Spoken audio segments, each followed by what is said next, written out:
আপনার কাছে আমার প্রশ্ন, এই একটা বিপ্লব করে একটা দেশের প্রধানমন্ত্রীকে আরেকটা দেশে হেলিকপ্টারে করে পাঠায় দেওয়ার পর সংখ্যালঘু তাদের উপরে হামলার কথা, শ্রমিকদের সাথে এক ধরনের সংঘর্ষ, পুলিশ বাহিনীর কথা আপনি বলেন না, আমি বললাম।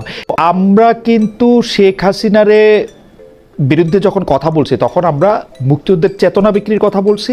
আমরা বলছি যে মুক্তিযুদ্ধকে নিয়ে উনি ব্যবসা করেন এবং মুক্তিযুদ্ধ উনি মানেন না। মুক্তিযুদ্ধের যে নীতির উপর ভিত্তি করে মুক্তিযুদ্ধ করা হয়েছিল, সেটা গণতন্ত্র হোক, সমাজতন্ত্র হোক, জাতীয়তাবাদ হোক বা ধর্মনিরপেক্ষতা, এর কোনোটাই উনি মানেন না, এর কোনোটাই ওর মধ্যে নাই।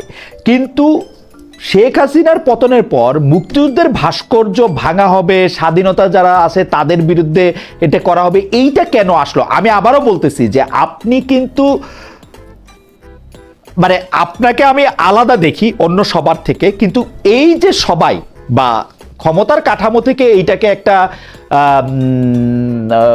প্যাট্রন যদি আমি নাও বলি, আমি বলবো যে এইটাকে একটা ধামা চাপা দেওয়ার চেষ্টা, এইটা কেন? কারণটা কি? মানে এইটা প্রোটেক্ট না কইরা তাদেরকে ভালো বলার চেষ্টাটা কারণটা কি?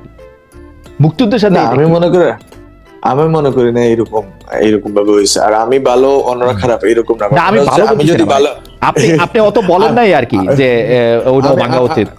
কারণ শেখ হাসিনা, যেমন শফিক ভাইয়ের বক্তব্য, আমি বলি সরকারের বক্তব্য কিরকম। শফিক ভাইয়ের বক্তব্য হচ্ছে আচ্ছা ওই বিল্ডিং ভাঙা হইলো কেন? হাসিনা ওইখানে বক্তৃতা দিচ্ছে দেখে বিল্ডিং ভাঙা দিয়ে আসছে। মানে এটা কিন্তু শফিক ভাই জাস্টিফাই করছে। আচ্ছা, ওনার পয়েন্ট অফ ভিউ আমি ব্যাখ্যা করতে পারবো না, উনি ব্যাখ্যা করতে পারবেন। আমি যেটা আমার পক্ষ থেকে বলতে পারি সেটা হচ্ছে, আমি যে কোনো ধরনের ভাঙাভাঙির বিরুদ্ধে আমি নিজে বারবার বলছি এবং 32 ভাঙার দিনও আমি বলছি কথাটা। তো আমার পয়েন্টটা হচ্ছে কি, আমার পয়েন্টটা খুবই ক্লিয়ার। আপনি বাংলাদেশে আওয়ামী লীগ প্রশ্ন, মূর্তি, ভাস্কর্য, ভবন ভেঙে করতে পারবেন। ভবন ভাঙা হয় না, এরকম কোনো অভ্যুত্থান বিপ্লব হয় না। এখানে এটাই প্রশ্ন ভাই। এখানে হচ্ছে যে কোনো স্থাপনা, যে কোনো রাজনীতিক, আপনি যখন ভাঙতেছেন তখন যে আপনি 7 জন বীরশ্রেষ্ঠর মূর্তি ভাঙছেন, অবশ্যই ভাঙবো না। 7 জন বীরশ্রেষ্ঠর মূর্তি আপনি ভাঙছেন। আপনার যদি বাংলাদেশের উপর আক্রোশ না থাকে, আপনার যদি মুক্তিযুদ্ধের উপর আক্রোশ না থাকে, you can't do it. Yes, you cannot do it, but আমি বলছি যে বীরশ্রেষ্ঠদের ভাঙা বলেন, আপনি আইবেন তাজউদ্দিনেরও যদি ভাঙে এবং অন্যান্য লিডারদের, এই ভাঙাটাকে আমি তো জাস্টিফাই করতেছি না, কিন্তু আমি বলতেছি যে দেয়ার ওয়াজ এ কন্ডিশন। আপনি শেখ হাসিনার উপরে রাগ আছে, শেখ হাসিনার উপরে রাগ থাইকা আপনার রাগ উপরের দিকে উঠছে, আপনার তার বাপের উপরেও রাগ হইলো, আপনি তার বিল্ডিং জ্বালাই দিয়েছেন। আপনি তার বাপের উপর রাগ, কিন্তু তার বাপের উপর রাগ আমি বলি, আপনারা যদি এটা ইকুয়েট করতে চান তাহলে আপনারা যে জটিলতায় পড়বেন, সেই জটিলতাটা হচ্ছে যে আপনারা আসলে সঠিক ভুলের বাইরে চলে যাইতে হবে, একটা জায়গায় চলে যাইতে হবে যেটা একটা সুফিবাদী দ্বারা, কিন্তু ওখানে আপনি যাইতে পারবেন না কারণ আপনি পলিটিক্যাল। আমি বলি যে সেটা হচ্ছে যে শেখ হাসিনা তার বাবাকে বিক্রি করছে। শেখ হাসিনা, ইভেন শেখ মুজিবুর রহমানকে বারবার বলা হয়েছে আপনি জাতির পিতা থাকেন, মহাত্মা গান্ধীর মতো আপনি আর ক্ষমতা নিয়েন না, আপনি থাকেন না আমাদের সবার অভিভাবক হয়ে। উনি হন নাই, উনি নিজে দায়িত্ব নিয়েছেন, দায়িত্বে ভুল শুদ্ধ অনেক কিছুই থাকে, উনি করছেন, উনি অনেকভাবে মিশ্র প্রতিক্রিয়ার শিকার হয়েছেন, ওনার ফ্যামিলি সহ শহীদ হয়েছেন, সেটা আমরা বুঝলাম। কিন্তু এখন যেই পর্যায়ে আছে শেখ হাসিনা, যেই পর্যায়ে ওনাকে নামাই নিয়ে আসছে, সেখানে শেখ মুজিবকে যখন শেখ মুজিবের মূর্তিগুলো, ভাস্কর্য যেই অর্থে বলেন না কেন, এটা যখন ভাঙা হচ্ছে, আপনি পিপলের দিকে তাকান। আপনি এটাকে পিপল বলতে পারেন, আপনি এটাকে মব বলতে পারেন না, এটা পিপল। এটা পিপল হচ্ছে যে এটাকে এখানে কোনো স্টুডেন্ট লিডারকে আপনি খুঁজে পাবেন না যাদের আমাদের না, আমরা কোনোদিন ভাঙতে যাইনি। এটা সাধারণ মানুষ ভাঙছে। কেন ভাঙছে? প্রশ্নটা হচ্ছে ক্ষোভের বহিঃপ্রকাশ হিসেবে ভাঙছে। এখন আপনি যদি বলেন যে 12 মাস, কত 16-17 মাস পরে প্রথম আলো ডেইলি স্টারে আগুন, আপনি এটাকে আপনি এবার ধরেন, কিন্তু আপনি ধরেন না 5 আগস্টের অব্যবহিত পরে, ইমিডিয়েট পরে যেগুলো হয়েছে, আমি মনে করি যে শেখ হাসিনা, শেখ মুজিবুর রহমানের আমি তো সেটার থেকে একটু আগেতেছিলাম। 7 বীরশ্রেষ্ঠর ইয়াটাকে ও ক্ষোভের জন্য, হ্যাঁ সেটা আমি শেখ হাসিনার সাথে 7 বীরশ্রেষ্ঠর কি আমি তো মানলাম। নো, এটা পাবলিক ক্ষোভ না। এটা পাবলিক ক্ষোভ না, এটা যারা ভাঙছে তাদের অন্য অভিসন্ধি আছে। ইভেন যারা মুজিবনগরে যারা মূর্তি ভাঙছে ওদের ভিন্ন অভিসন্ধি আছে। যারা ঢাকা বিশ্ববিদ্যালয়ের পাশের এই যে আপনার মানে জগন্নাথ হলের পিছনে এখানে যে মূর্তি ভাস্কর্য ভাঙছে ওদের ভিন্ন অভিসন্ধি আছে। দে আর নট আওয়ার পার্ট। আমি যদি সঠিক হই তাহলে আমার সাথে সাথে বাংলাদেশে মিলিয়নস অফ পিপল এই আইডিয়া ধারণ করে। খালেদ ভাই, জুলাইয়ের পক্ষের হাজার লাখ লাখ লোক এই আইডিয়া ধারণ করে যে এই ভাঙাগুলো উচিত হয় নাই। আপনি শেখ হাসিনার প্রতি ক্ষোভ আছে, শেখ মুজিবের প্রতি ক্ষোভ আছে, কারণ শেখ হাসিনা শেখ মুজিবকে এই টেনে নামাইছে এখানে। It is Sheikh Hasina's fault. না না, সেইটা তো আমি আলাদা করে রাখলাম।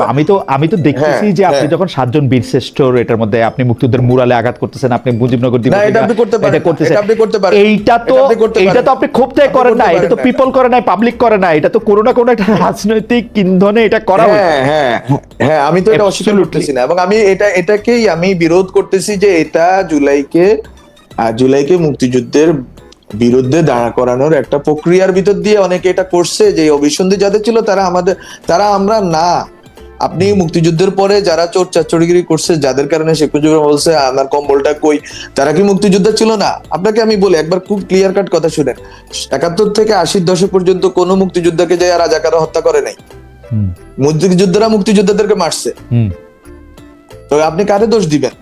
ফলে আপনাকে কিন্তু এই জন্য কি আপনি মুক্তিযোদ্ধাদেরকে বলেন মুক্তিযুদ্ধ খারাপ?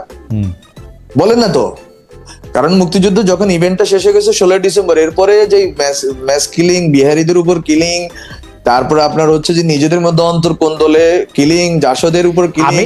আমি দুইটা আমি হচ্ছে যে আপনি যেহেতু বারবার এই প্রসঙ্গটা আনতেছেন, আমি দুইটা জায়গা থেকে এটা দেখি। 1971 সালের পর থেকে যদি বিহারীদের উপরে, জাসদ ইত্যাদির উপরে, এটার সাথে কিন্তু একটা প্রপার্টির একটা সরাসরি রিলেশন ছিল। কারণ বিহারীদের ক্ষেত্রে তো আপনি এটা এখন গেলেই দেখতে পারবেন, মিরপুর 11 নম্বরে যান, মোহাম্মদপুরে যান, আমি তো এটা সরাসরি দেখতে পারবেন, সেটা এটা প্রপার্টির।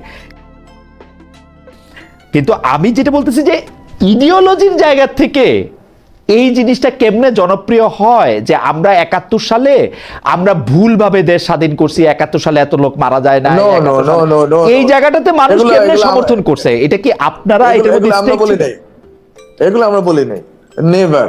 আচ্ছা, এগুলো যাদের বলা তারা বলছে, যাদের এটা দিয়ে রাজনৈতিক ফায়দা হাসিল করা ছিল তারা বলছে।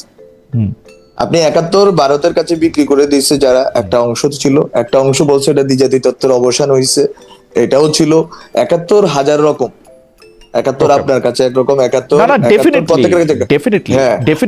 আপনার, হ্যাঁ, এবং 47 হাজার রকম। পাকিস্তান আন্দোলন, আবুল হাশিমের পাকিস্তান আন্দোলন হচ্ছে বেসিক্যালি গ্রেটার বেঙ্গল করার আন্দোলন, মাওলানা ভাসানীর আন্দোলন, শেখ মুজিবুর রহমান, আমি শেখ মুজিবুর রহমানের একটা লেখা ওই সময় ছাপানো হয়েছে 47 সালের, এটা আমি আমার রিসার্চের কাজে এটা ইউজ করছি। হ্যাঁ, 47-এ শেখ মুজিবুর রহমান নিজে বক্তৃতা দিয়ে বলতেছে আমরা অখণ্ড বাংলা চাই। এখন ওই রাজনীতি যারা করছে, আর শাহজিজুর রহমান তখন বিরোধিতা করছে, সেই শাহজিজুর রহমান আবার পাকিস্তানের পক্ষে 71 সালে, আর শেখ মুজিবুর রহমান 71-এর নেতা। ফলে এগুলো প্রত্যেকটা রাজনৈতিক ঘটনারই অনেকগুলো চরিত্র দাঁড়ায়, এবং কোনটা সহি চরিত্র কোনটা বেসহি চরিত্র সেটা তো আসলে ইতিহাস নির্ধারণ করবে। আর আমার মনে হয় যে আমি একটু বর্তমান রাজনীতিতে ফিরে আসি। আপনার কাছে কি মনে হয় যে বাংলাদেশের, মানে আমি এই কথাটা প্রায় শুনি যে বাংলাদেশের বেশিরভাগ মানুষই আসলে 71 সালে যে বাংলাদেশটা স্বাধীন হয়েছে এইটার বাস্তবতাটা ঠিক অনুধাবন করে নাই, সেই জন্য এটাকে মুক্তিযুদ্ধ না বলে এটাকে গন্ডগোল বলে। অনেক মানুষই রাজনৈতিকভাবে এটার পক্ষে ছিল না, অনেক মানুষ এটা আসলে বুঝতেই পারে নাই, এবং সেটা ভারতের ষড়যন্ত্রে এবং চক্রান্তে পাকিস্তান থেকে তার আলাদা হইতে হয়েছে। আপনার কাছে কি মনে হয় বাংলাদেশের বেশিরভাগ মানুষ কি এখন অবশ্য এই মনে করে না? হ্যাঁ, এটা মনে করে না, এটা মনে করে না, মনে করে না। এগুলো একটা নির্দিষ্ট রাজনৈতিক গোষ্ঠীর প্রচারণার অংশ, যে তারা এইভাবে বাংলাদেশটাকে ডেফিক্ট করতে চায়। বাংলাদেশের প্রত্যেকটা ইভেন্টকে আপনার ওই স্পেসিফিক চরিত্রের জায়গা থেকে ব্যাখ্যা করতে হবে। ওইটা যদি আপনি না করতে পারেন, তাহলে যেটা হবে যে আপনি নেগেশনের ভিতর দিয়ে আপনি যাবেন, আপনার কোনো জাতীয় চরিত্র দাঁড়াবে না। এই জন্য আমাদের এত খারাপ অবস্থা। আমার কথা হলো, যেই দুষ্কার কর্মগুলি ঘটছে সেইগুলি কন্টেন্ট কেন করা যায় না? মানে এখন মানুষকে পিটায় মাইরা ফেলবে, অন্যজনের ঘরে গিয়ে আগুন দিয়ে দিবে, পুলিশ অফিসারকে মাইরা ফেলবে, থানায় গিয়ে আগুন দিয়ে দিবে, এইটা মানে এবং যেটাকে আমরা জয়লাভ করতেছি বলতেছি, সেটা লাভ করার পরে ওইটা কেন ঘটলো বলে আপনার মনে হয়? আমি তো বললাম, সেটা তো আপনি দেখতেছেন একটা ছোট অংশ। আচ্ছা, আপনি বড় অংশটা দেখতেছেন না। আমি জানি না জনাব আলম, আপনি কি আমার প্রশ্নটা এড়াচ্ছেন নাকি আমি আপনাকে প্রশ্নটা করতে পারতেছি না? আমার কথা হইলো যে আপনি সেপ্টেম্বর অনওয়ার্ড এগুলি করছেন, আমার কথা হলো আপনি জবাব দিতেছেন যে ভাই 16 কোটি 17 কোটি তো ঘটনা, এরকম ঘটনা 17টা ঘটছে। আমার প্রশ্নটা হইলো, হাসিনা অন্যায় করছে, হাসিনা পালায় গেছে, এর মধ্যে সংখ্যালঘুদের যারা পুরাইলো, যারা ওই লোককে আক্রমণ করলো, তারা কারা আসলে? আপনারা কি এই জবাবটা আপনি- দিবেন না আপনি- যে তারা কারা, আপনি মানে হু আর আপনি দে? বললাম, if they are perpetrators, তাদেরকে আইনের আওতায় আপনি আনা হইছে, এখনো সুযোগ আছে, আনেন। আপনি এটা ফৌজদারি অপরাধ, আপনি লয়ের লোক, আইনটা তো আনেন, পরে, এটা আনা আইনটা যাবে। তো পরে, মানে এইটা না, করার আপনি- মানসিকতাটা কেন, এবং আপনি- সেই সময় অনেকে এটাকে এটা সাপোর্ট করো। করছে, এটা কারণটা কি? মানে এটা ধরেন আমি তো সাপোর্ট করে নেই, আপনি হোক যেটা না, সাপোর্ট হোক করেন, না, হোক না, মূল্য কিন্তু যারা দিতে তো সাপোর্ট হয়, করছে তারা তো ভালো আছে, অনেকে আবার সেটা বলতেছে। তো সেই জন্য তো এই সাপোর্টটা যারা করছে, সেই জায়গায় কারা করছে সেইটা তো আমাদের জানা দরকার। কারা করছে আমি তো বললাম কারা করছে, তাদের তো আপনি একটা তো হচ্ছে আপনি যেটা বলছেন যে ইনডিসক্রিমিনেটলি সংখ্যালঘুদের বিরুদ্ধে আঘাত। আপনি আমাকে বলেন, আপনি হ্যাঁ। যদি এখন বলেন যে ওই সময় কে বাপের বেটার, তো তইলে ওই বাপের বেটার তো দেখা এটা যেত, শেখ মুজিবের কথা গায় ব্যাপারে, না, কথা গায় না। শেখ মুজিবের ব্যাপারে, না না, আপনি জুলাইয়ের ব্যাপারেও বলছেন যে ওই সময় কে বলছে যে জুলাইয়ের ব্যাপারে আমি বাপের বেটা শব্দটি ইউজ করি না, শেখ মুজিবের ব্যাপারে বলছি, এটা ইচ্ছা করে বলছি। কারণ ইচ্ছা করে বলছি এই জন্য, শেখ মুজিবুর রহমান উনি হচ্ছে যে আনডিসপিউটেড লিডার ছিলেন এই ইস্ট বেঙ্গলের, ইস্টার্ন বেঙ্গল, এবং উনি ৭১-এর পরেও ছিলেন।